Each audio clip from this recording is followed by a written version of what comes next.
soundproofing, need a mask, eyeglasses, gloves, long sleeves, and just like a utility knife. I'm just using like an old kitchen knife.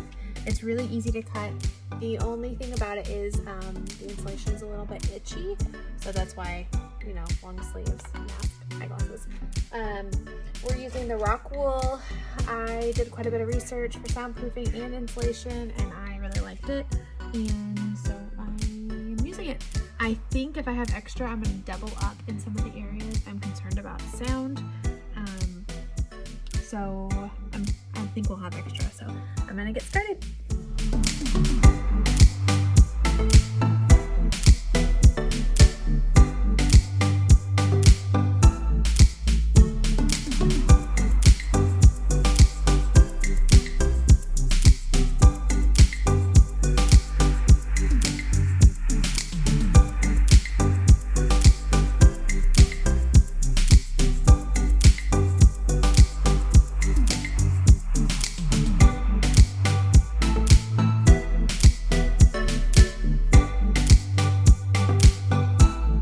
So we soundproofed the stairs because you can hear when people walk on it.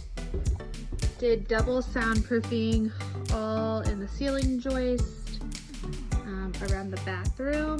We made this hallway. This used to be open on the side. Soundproofed the bathroom and then this little closet thing. But mostly we focused on the ceiling. And we tested it out by like screaming and stuff, and it's like way better, so I'm super excited. This is going to be like a workout room, the closet, storage. This is going to be the mini bar, and then a ping pong table here, and then media set up there.